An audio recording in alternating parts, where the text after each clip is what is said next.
Great, awesome. Well, we might kick off then, team.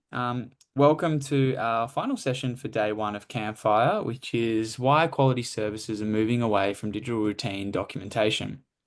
This session will be recorded and will be available on our website afterwards. Just so you know, if you have any questions throughout the session, please use the Q&A button and you can ask some questions and pop them in the chat there. So I'll hand over to Himal, who will be our moderator for the session. Great. Thanks. Thank you, Hayden. And firstly, huge kudos to all of you for being here. It's 7:15 AEDT on a Monday evening, and I acknowledge everyone's presence and participation. Today, team, we're gonna be talking about digital routine documentation, and I'd love to start with a story. And this was an experience that I had in my practice as the CEO of Being that inspired me. One of the inspirations for me creating Mana. I remember it was about 2022, and I was working at one of my services, and I was working alongside an educator, Zinat. Now, Zinat had extraordinary interactions with children. She's tremendously relational, and she creates really powerful and beautiful relationships with families as well. And I remember also at lunchtime watching as Zinat spent nearly half an hour putting in all of the information about about children, what children were eating that day. I remember her struggling as she put in half a serving of meatball here and half a serving of rice here and doing that for every single child. And I questioned to myself, are we really enhancing relationships that we could, mealtime such an extraordinary time to build relationships with children. And is what we're doing here really enhancing relationships and adding value to our teaching practice? Or is this just something that we're doing to tick a box? And so we call this kind of documentation digital routine documentation. Routine documentation is your sleep, your eat, your bathroom, sunscreen, and all of those other kinds of documentation that we tend to do either digitally or on paper. And in today's conversation, we'll be exploring these kinds of documentation and asking you the question of, well, are they required at all? Do we need to do this documentation or not? And whether we should be doing it digitally. And we'll be asking a really bold question about, what does the ideal state look like? And how can we take our services from wherever we are today to that ideal state? And to join us on this really important discussion, I'm really pleased and thrilled to introduce this extraordinary panel. I'm going to start with Nesha and just introduce Nesha quickly. Nesha has been in our sector now for over 40 years and currently owns 2 services in Sydney. Nesha is also the Vice President of the ECE and is a strong advocate for inclusive education, funding reforms, and quality learning experiences. With a background in psychology and special education and business management, Nesha combines both academic expertise with hands-on leadership, receiving multiple national awards for her contributions to the sector. Welcome, Nesha, and thank you for being on the panel today. Thanks, Himal. We also have Jae Fraser. So Jae Fraser is a university qualified educator with over 20 years of hands-on experience in ECE. Jay's academic credentials include a Bachelor of Education, Advanced Diploma in Early Education, and several business management qualifications spanning across many spectrums of the ECE industry. To complement these achievements, Jay has worked in nearly every role, or maybe even every role in early education and care, including being a teacher, hands-on, working directly with children, to centre management, to operations, senior management positions throughout Australia and Singapore. Currently, Jay is also the Vice President of ACA Queensland and is an active advocate for children and education. Jay is also the founder of Little Scholars Early Learning, which includes 14 premier early education and care campuses across Southeast Queensland, and also has been the pioneer of the Scholars Group, which is a consulting and management company that projects visionary leadership by delivering a tailored approach to the management of early learning services. The Scholars Group, for everyone out there, supports early learning services across the country with a range of do-it-yourself resources, professional advice, and also full support and management services. Thanks, Jay, for being here and contributing to this really important discussion. Thanks so much for having me. It's great to be here. And lastly, Sandi, and definitely not least, Sandi Phoenix is a leading educational consultant with 25 years, over 25 years in early education, specializing in psychological science and neuroscience. And as the founder of Phoenix Support for Educators, she leads a team of 17 experts advocating for children's rights and supporting educators. Since 2012, she's also been the subject matter expert in software development, integrating digital tools to enhance education practice. Thanks, Sandi, for being here. Hi, thank you for having me. It's so great to be here. Thanks, Sandi. Now, Nesha, we're going to kick off with you. Nesha, can you give us, you've been pretty vocal about the unintended consequences of digital documentation as a whole.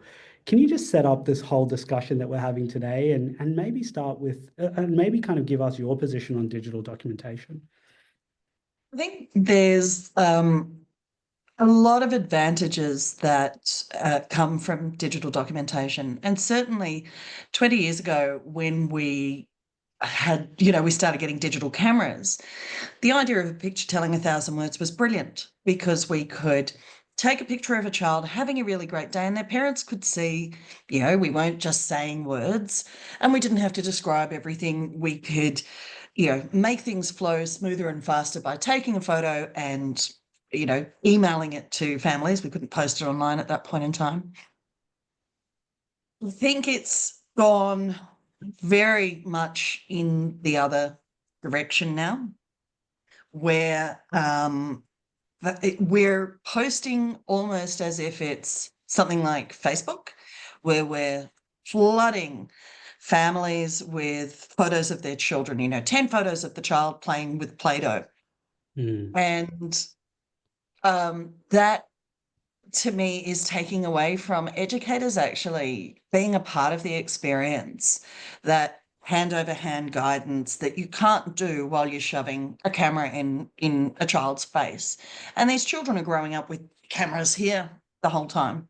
It also takes a lot of time to be, like you said, you're on a device updating how many mouthfuls of food they had, exactly how much, when they fell asleep to the minute, when they woke up to the minute, all of that kind of information. And sure, we do need to keep a thorough record of eat, sleep, nappy changes and things like that.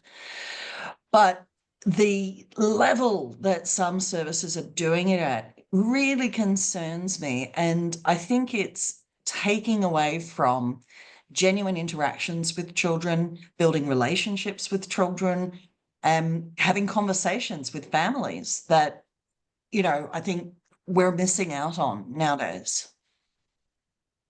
Yeah, really great, Nesha. And I think also if we kind of double click on that, can you say more about how we're missing out on those opportunities with families? It seems like, my experience definitely has been that now we rarely have a conversation with families. It's all kind of digitized and communicated via app.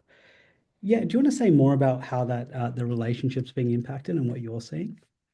Yeah, I've had families come to me and say, oh, at my last centre, there were all of these updates constantly throughout the day, which again, I have a problem with families getting constant notifications that, that their child has woken up, their child has gone to sleep.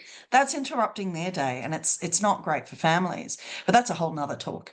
But I think that, and now I've lost my train of thought. Question again, Himal? Sorry.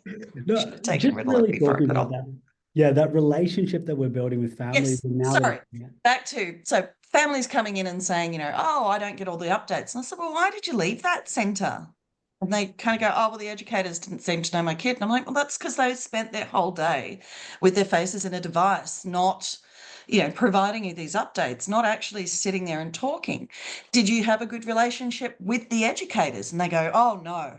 I'm like, well, again, that's probably because they're being trained to put everything online and not actually have a conversation with you. And again, there is an importance. We've always had to keep charts, whether they be analog bits of paper or a whiteboard or whatever it is of these, basics. But having a conversation with a family and saying, oh, look, Himal, he just really didn't settle when we put him down to bed. So although it says he went to bed at 1, really he didn't get to sleep until about 20 past. So we did let him sleep for an extra 20 minutes at the other end because he'd had a really big day.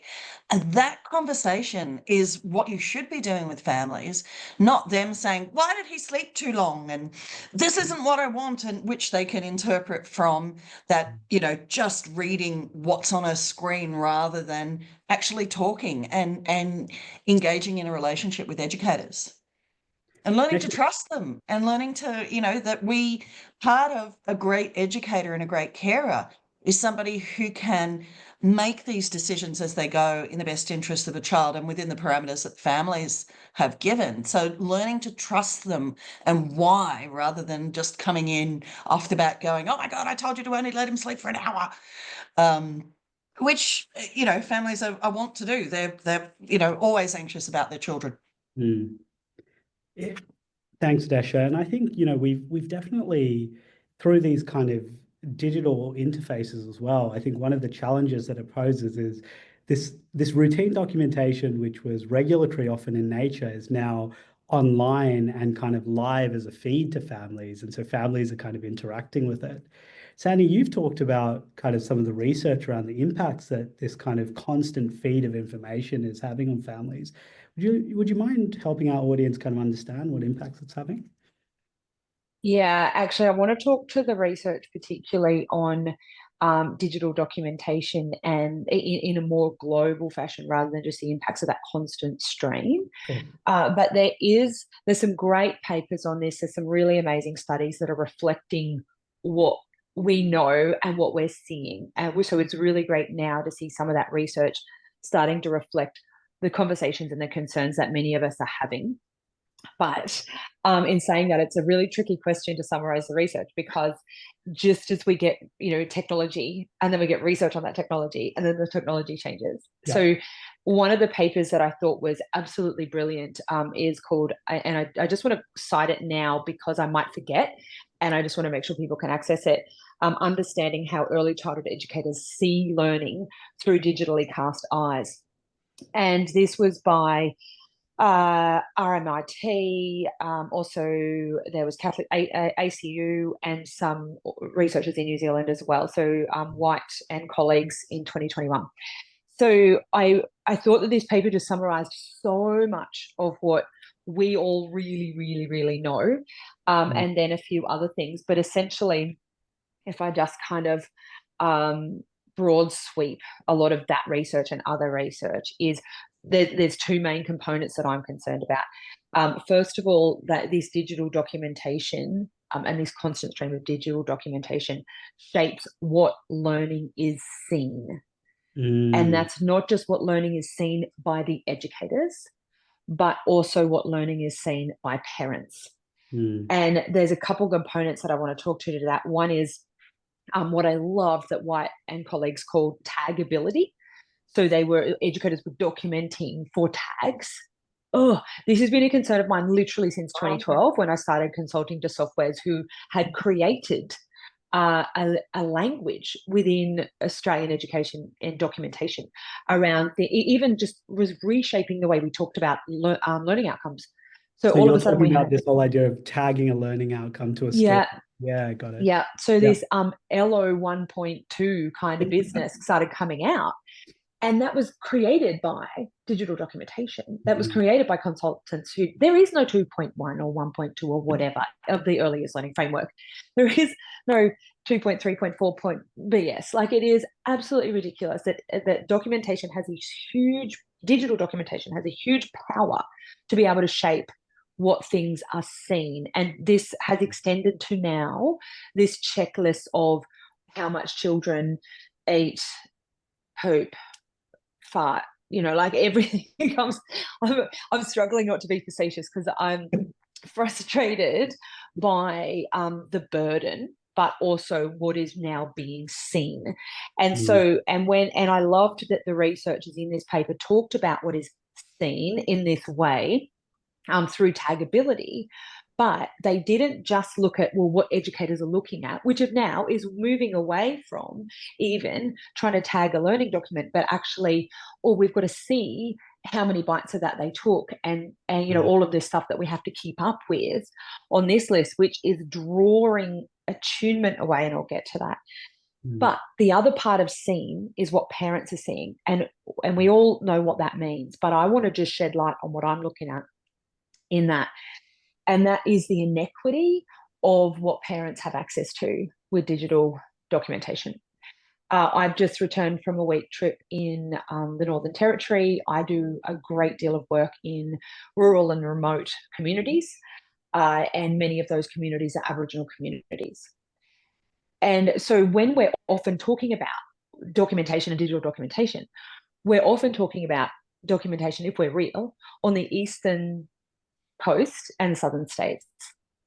And we're not necessarily talking about equitably Australia-wide of what is happening, and what is equitable for many different reasons. The parents in some of these communities are certainly not accessing documentation in the same way somebody in Sydney, Melbourne, or Brisbane or Adelaide might be. Yeah, wow. So in saying that, so there is that whole aspect of digital documentation is shaping what is seen. The other thing that I'm concerned about is digital documentation is impacting the quality of children's learning. But I don't want to go on a rant because I've spoken too long, so I'm just going to stop there and hand back to you, Himal. Well, I think that's, I think it's so powerful, that idea that what we communicate is also the value that we create a perception around, right? So where we're providing a constant stream of shit, sleep, eat, drink is what I call it. Thank you for calling it. Thank you for calling it. We call it eat, sleep, shit. Yeah. Okay. There we go. I'm glad I'm not the other one being crass. But when that's the communication we're having with families, that's also the value that we project to them that we're providing, right? And, we talk about professional identity, and I feel like it's a very complex idea, but communication is a huge part of professional identity, right? And it's what we communicate and the depth to which we communicate. It shapes how we're perceived, and therefore, also shapes our identity. But Jae, I have a question for you around this. A lot of services we talk to see these all as requirements, and it's kind of like, we have to enter this into the apps because otherwise, we'd be breaching regs. Do you have an opinion on that? Yeah, absolutely. Look, obviously there's a requirement to document, the children's day and the needs. And as Nesha and Sandi touched on as well, it's really important that we have that documentation that demonstrates the quality of care that we're providing for those children that we have in our services. But there is absolutely no regulation or requirement that talks about how to do that or what that looks like. It's up to the service to decide how that works based on the families, their communities, based on the service structure, and every single service in our country and abroad as well is going to be unique and different. And so every family is going to have different needs and wants and how that information goes. And I think that, to your point around impacting relationships, I think that, by educators having to type buttons every time they change a child's nappy or press a tag, Sandi, to your reference, every time a child eats something, I think we're disrespecting the quality of our educators and our workforce, because we're saying that, they're not able to have a meaningful, deep conversation interaction with a family at the end of that day to tell them about their child's day and to tell them about their child's experience. They have to press a button. And I really fear that we've got this incredible workforce, these educators that are so skilled and so passionate and so dedicated to providing incredible learning experiences for children, that they're missing out on that opportunity to be able to share that with families and build those relationships and have those deep interactions with families to tell them. Because the reality is, I don't think the parents care. I know when I was an educator, we used to be called group leaders. When I was a group leader, parents didn't care when their child ate or slept, or it was about, what did you do today? What fun things happened today? And we would talk about that. We built volcanoes in the sandpit, or we dressed up with the Wiggles and played cricket, whatever was going on the day. And then on the way out, they'd quickly check the checklist that simply had a tick on it, 8. We didn't talk about how much they ate, how long they slept for, all those things. And I feel like you know, Sandy, you touched on it beautifully, and that we've created this digital kind of expectation now that if parents don't get a ding on their phone every time their child's had their nappy change, they're calling the service to say, is my child okay? Of course your child's okay. It's just we haven't had time to press the button about the nappy change because we're too busy having meaningful interactions with your child. So it's so powerful, Jay, because I think, you know, you've really helped us understand and disconnect this idea of regulation and the process, right? And even the depth of the process, you know, like you said, we can record if a child is 8 or not. We don't have to record that they've had half a meatball, you know, 16 ounces of spaghetti and That's 3 right. teaspoons of salt and whatever, right? And I think that really understanding and you know, for our leaders out there, understanding what our regulatory requirements are and really getting clear about that is super important as we kind of navigate this. And I think, sorry, Himal, just to add to that as well, I think it's really important that educators know that, you know, it's about building those relationships with families, that if they get to a point where the child isn't eating, don't wait until the end of the day. Call the parent and say, hey, something might not be right here. You know, Tommy's not eating today, or, you know, we've tried everything. We've tried 4 different types of food and he's not eating. Something's not quite right. I think we need to get back to that.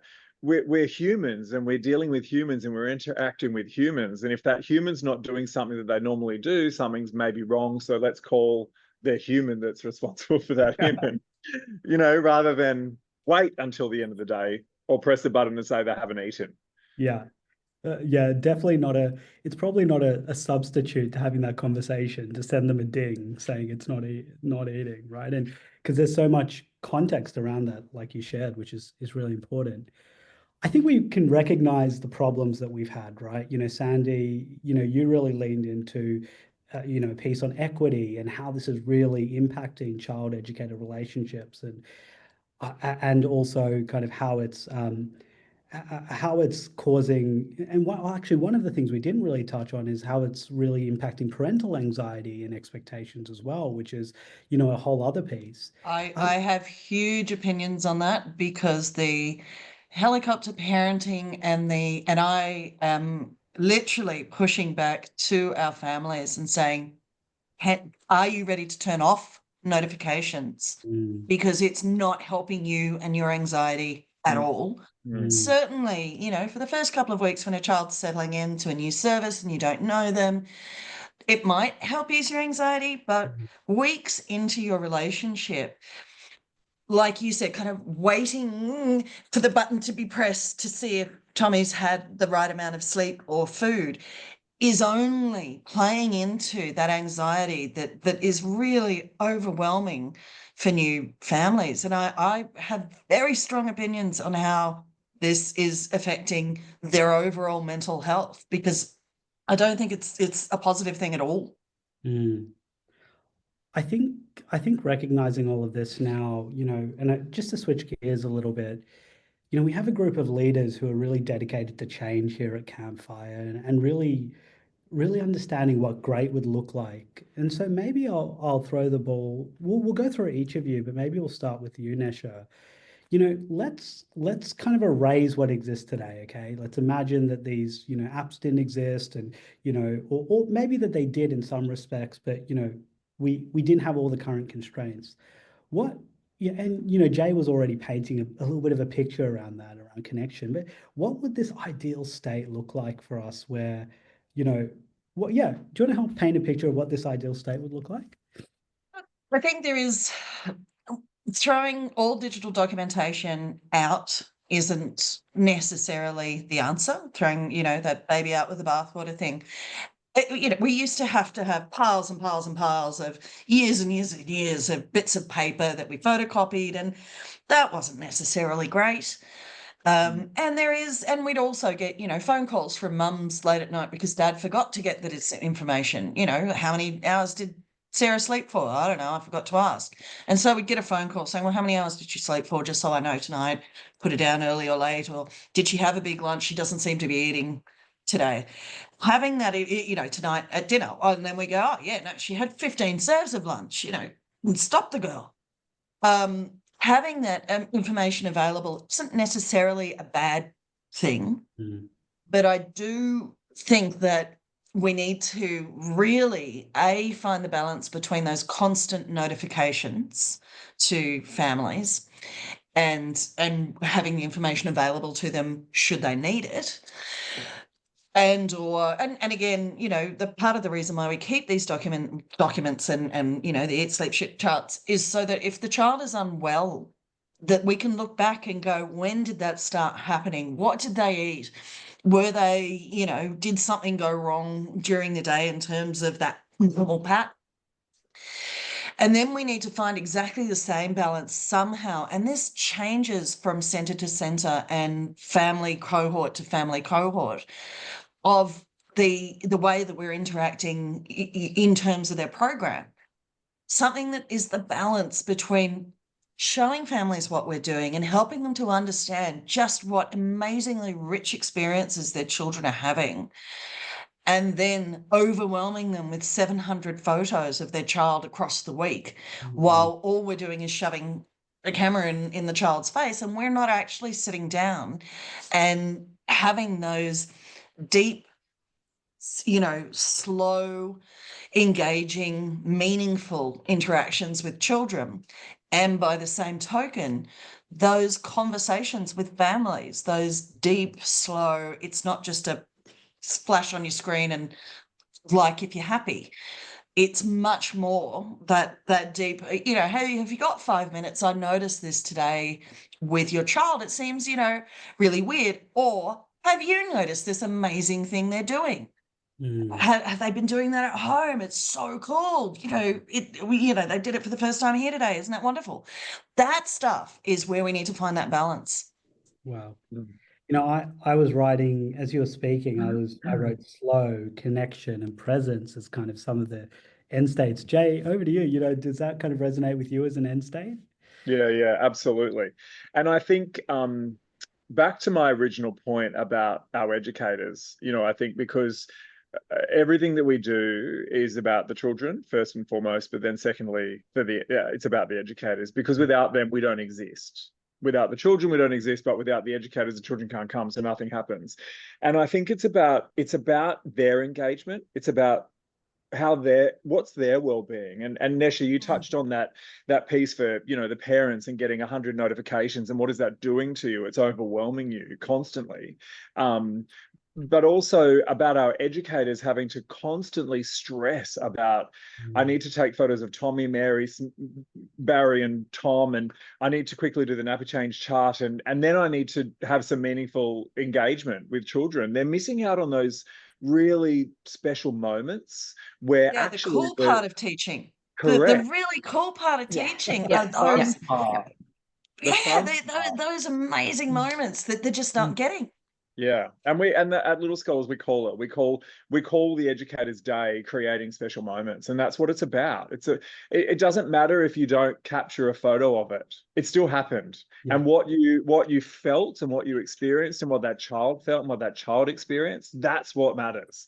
And then so you can go away in the afternoon and write that down. I used to have Post-it notes in my pocket. That's how it shows how old I am. But we used to write it down, and this happened in the sandpit or that happened in the sandpit. But I think Nesha spoke about the families. My point is about the educators. And imagine a world where educators could come into their service and just capture those special moments and have a really amazing time with children, and not have to worry about quickly taking a photo of it or writing it down or pressing a button or tagging it on something, and then they can talk about it later. So I think it's really about that engagement piece for educators, and why did we become educators? It's not to take photos and not to write newspaper articles to send to families every day. It's about interacting with children and teaching and educating and learning and growing with them. And so I think that's where we need to get back to. I think there's too, Jay, a maturity in getting beyond that expression, photo or it didn't happen. Yeah. I think there is a maturity in being able to say, no, I didn't get a photo, because we were so, it was all about the trucks. Yeah. Wow, wouldn't that be incredible? And we'll go into how we can support our educators in having these conversations in a moment. Sandi, maybe I'll just get your perspective on, does this idea of, slow, connected presence and educator Connected. You know, does that kind of resonate with you as an end state that we'd want to get to? Absolutely. Connectedness and relationships is really something that I didn't want us to finish without talking about. And it would be remiss of me not to mention some of the neuroscience on that. And Zebby has provided me a good segue in their comment there, where they've said, instead of teaching, we have to take pictures, then go to another activity. Yes. And so this pressure to just document and move on, and then this rising stress. Something that's trendy to talk about and research and look at in neuroscience at the moment is mirror neurons. And my fave neuroscientist, Dr. Lisa Feldman Barrett, who works in the emotions or affective neuroscience space, I quote her a lot in my work at the moment. And the work that's happening there in that lab is amazing. And what she talks about with mirror neurons is, she beautifully explains it as our brains are secretly communicating with each other without us knowing. And this secret communication happens when we are attuned with children. And there is a concept being talked about in the research for parenting and digital screens, and it's being coined phubbing, so snubbing a child because you're on your phone. And so this phubbing I have witnessed with my own eyes of educators who are stressed, and so mirror neurons are creating stress in children who are attuned to them, and they're stressed trying to get this down, and then a child is attempting an interaction and not through any, like, the educator is doing the best they can with what they've got in that moment, but phubbing is occurring. I'll get to you in a moment. I just have to document this, amount of poo and sleep and whatever. And then they get back to trying to reconnect, but they've lost that moment. So on that concept of that deep attunement that is required for not just learning, but well-being, I'm concerned that what Zebby is talking about here, that kind of document and rush on, and like Nesha said, a photo or it didn't happen, is actually getting in the way of a deep and connected relationship, and that's concerning on so many levels. Sandi, so powerful. I think, the research I did out of University of Sydney was also into this phenomenon called work intensification, which is a social science phenomenon. But this idea that, teaching used to look like this, and now we've added this and added this and added this and added this, and each little component is small by itself. But when you start to add it up, the work that we do today is so different to the work we did 15, 20 years ago. Absolutely. And the things that light us up and bring us joy, are much smaller component of what we do. And it's much more intense, right? Because we have to keep switching between contexts of, I'm with a child, now I'm taking a photo, now I'm, inputting this data, now I have to go find my iPad, now I've got to go get this chart. Oh, now it's sunscreen time. Oh, now I have to enter, we have to context switch so much versus just being able to be in and with what's happening. Some of that though, Himal, I mean, I actually did enjoy a bit of that when I was teaching. Like, I enjoyed the beautiful chaos of it all. And I, otherwise I would have worked one-on-one with children. And that's not, at all interesting to me, just one child all day. And, that beautiful chaos is brilliant, but the chaos that's then making you disconnect from every moment is not really benefiting everyone. And I think, Sandi, you're right. The idea of that phubbing, how sad for those kids. Sorry. But, and I don't want to do any educator blaming around here, because I've been guilty of it myself as a parent and an educator. But and whether it be because of a phone or a digital documentation, or because of another task, like you're saying, Himal, that the task load is just surmounting. And it's a lot of it is mythical tasks. Absolutely. And also we're documenting because someone told us once that we need to. And we're not documenting because it's a special moment that we're trying to capture to showcase to that child the incredible milestone they've just developed or achieved or whatever. And so you're absolutely right, is that we're also busy taking these photos and quickly ticking these checklists that we're actually missing the really cool moments that these children are doing. So maybe, instead of taking 100 photos, just take one and imagine how special that would be. And again, it's because educators have been told you must get 3 photos a day of this child, or you must get a photo of them achieving this learning outcome. So you're literally going, quick, hold the pen so I can get a photo of it. There's your fine motor. Yeah. And we have a really cool comment from Janice who said, texting and driving is illegal, so why is documenting and supervising all at the same time? Exactly. Yeah. Very good point, Janet. Well said. That's brilliant. Yeah. It's definitely worth, having that critical reflection and talking about that within your teams. Now let's help out. As I said, we have these extraordinary leaders on our call who want to make an impact here. It's really clear to see.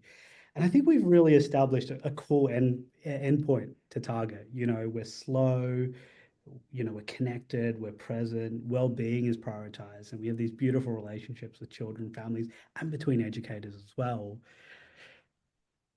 It might sound, I know personally, it's kind of daunting to think about where we are today and how, getting there is like, it's a chasm that feels, like really a huge chasm to jump. But we have three extraordinary leaders here. How would you kind of start this journey? How would you advise our participants here to start this journey? Maybe we'll start with Jae here.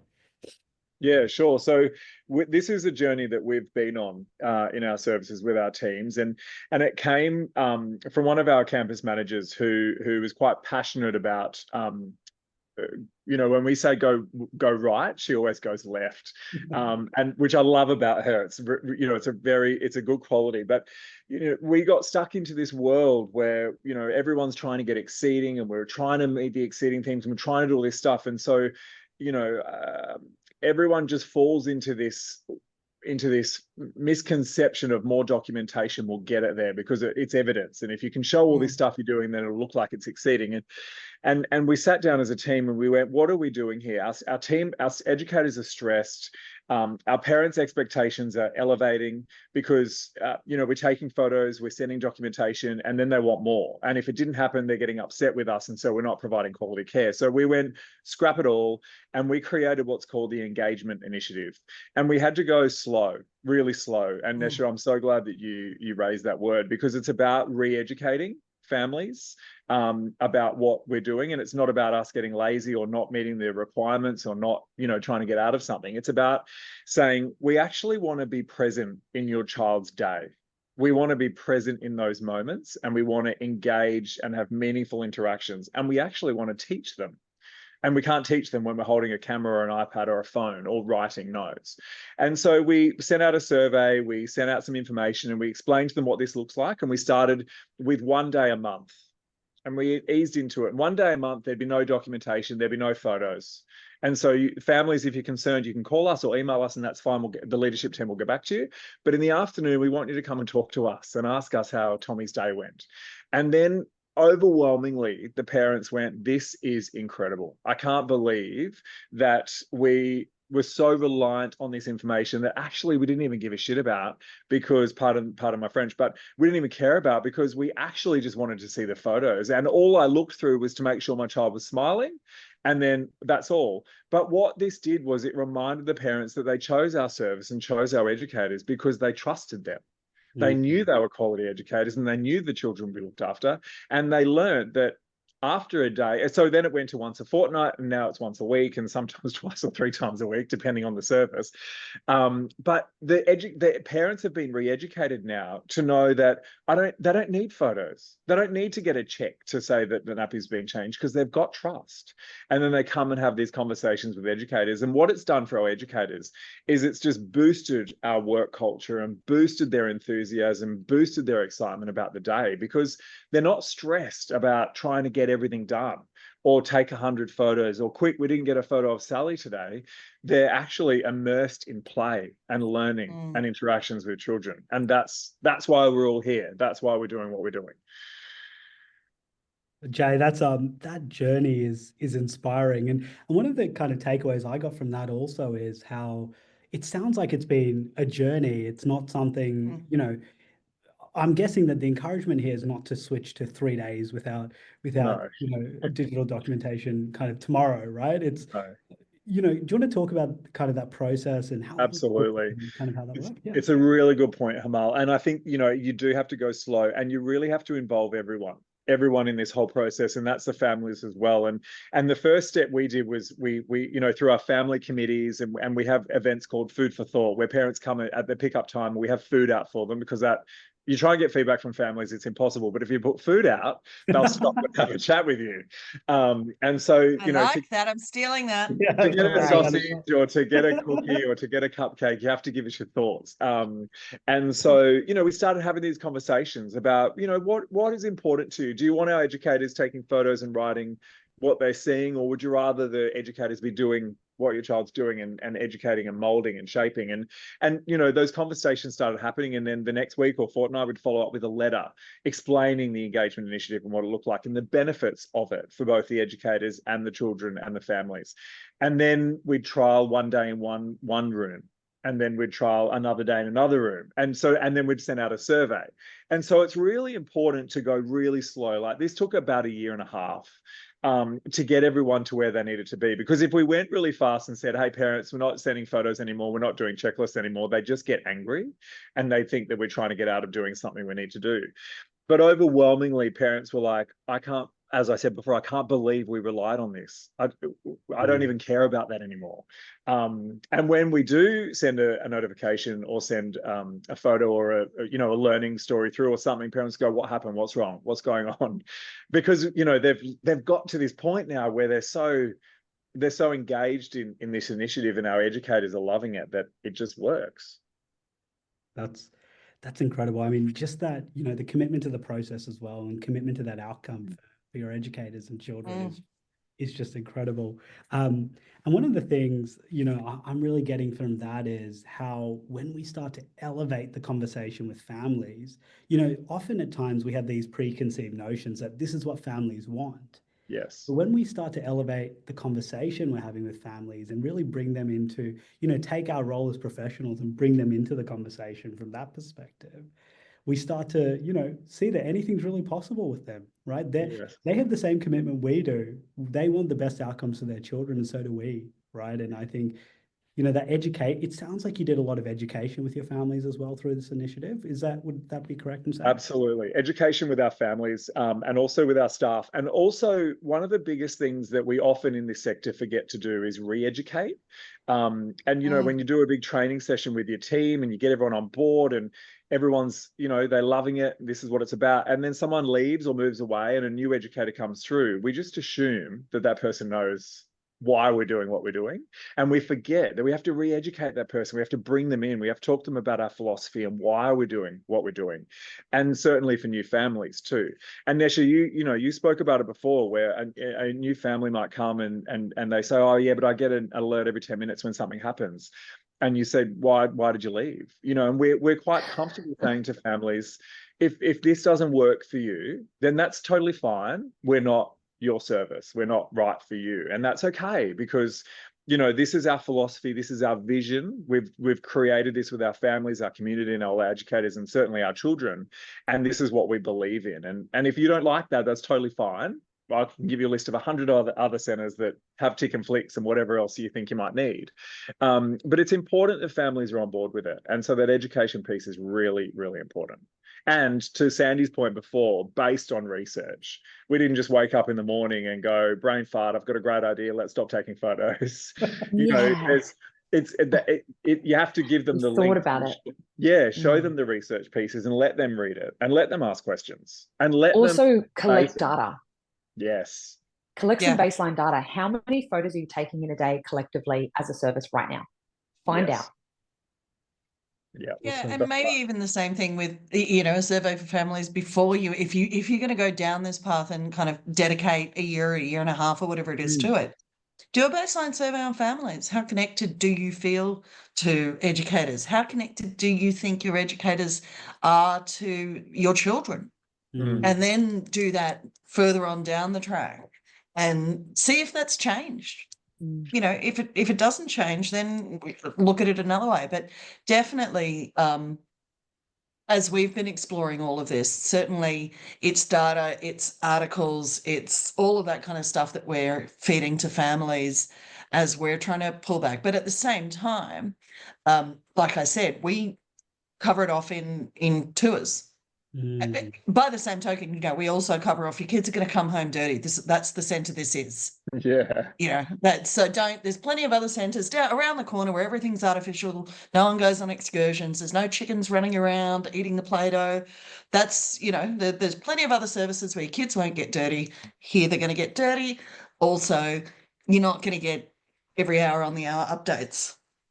I think so. But there's a reason for it. It's not because we're poorer quality. It's actually because we're aiming for something more. We often, our regulations talk about services leading with their philosophy and leading with their service philosophy, organization philosophy. I think often we misconstrue what that really means. But Nesha, what you're saying is, really being clear about what you stand for pedagogically and philosophically, and then leading with that with families. Which is awesome. And so in your experience, Nesha, it all starts at the tour and essentially that enrollment, that point with that family. Is that right? Yeah, and I think even if you're on the journey that we're talking about in terms of kind of resetting what these expectations are, or investigating them, or doing whatever, saying to families on a tour, listen, we're actually in the process of reviewing all of this digital documentation. So when you join us, we're going to be at a certain level, and we'll send you all of the data and the research and everything like that. But, over time, you'll see us with these things. So, come along and join us. And again, the reason why is not because we're trying to save money or educators or we're being slack, but the reason why is we actually want to improve quality. And that's important to us, not, that we're slacking off or we want to save money. And Sandi, to your point, I just thought of something as well, is that that was a really interesting point, practice that we did, was we did a survey and we asked our educators a heap of questions. How many times a day do you sit with the children and actually engage? How many times have you got a camera in your phone? Because it made them thinking about it. And we actually shared that data with families, and parents actually got a little bit angry with us because, we were almost telling them that we weren't interacting with their children. We were too busy doing all these other things. And they don't know what it takes to create that documentation they're looking at. Absolutely. Well, they only think of their own child and how many photos of their child smiling they got. They don't think, now multiply that by 68. Correct. That's right. And so it made me think about it. The data was one of the biggest things that families went, wait, what? Oh, wow.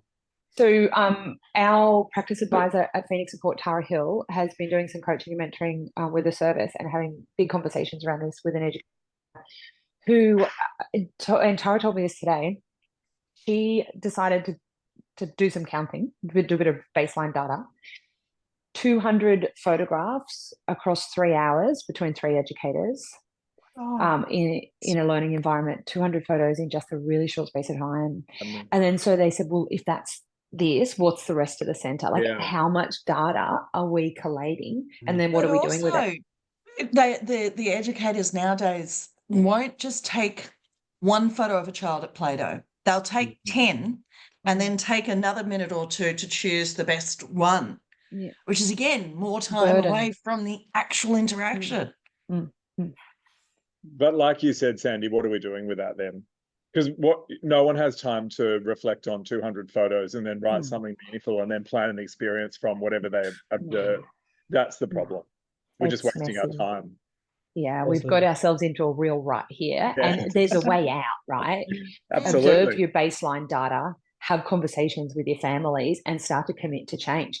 And we're talking to educators here with many different positions of power around and responsibility around this. And I understand that some people are going to be feeling quite powerless because of somebody else in the comments here has mentioned the amount of stakeholders that they have to respond to. And of course, and even the research that I cited before talked about educators talking about how they are feeling like these expectations are coming from so many levels above them. But starting with some data and starting with reflective questions and conversations, and then moving that to where it has to go is an important first step. Sandi, we have actually a really great question to extend on that that I might flick to you from Jess. Jess says that I feel like educators are the only profession where we have to deal with three different stakeholders. We have children, we have families, and we have also all these people in the organization that we deal with as well. She asked, And also the regulator. oh, and the Yes. regulator. So let's make that four. Don't forget about that. Yeah. Well, Make that we four have, states. we've got 18 regulatory bodies. Well, let's make that 10. Regulators. So, she again, essentially she's asking how, what would you suggest on slowing down and supporting the conversation through all of these stakeholders? Particularly, let's say you're an educator or a center manager in a large organization and you want to bring this change about. What suggestions would you have to kind of slow down and start this process? Given that we have these really complex this complex stakeholder web.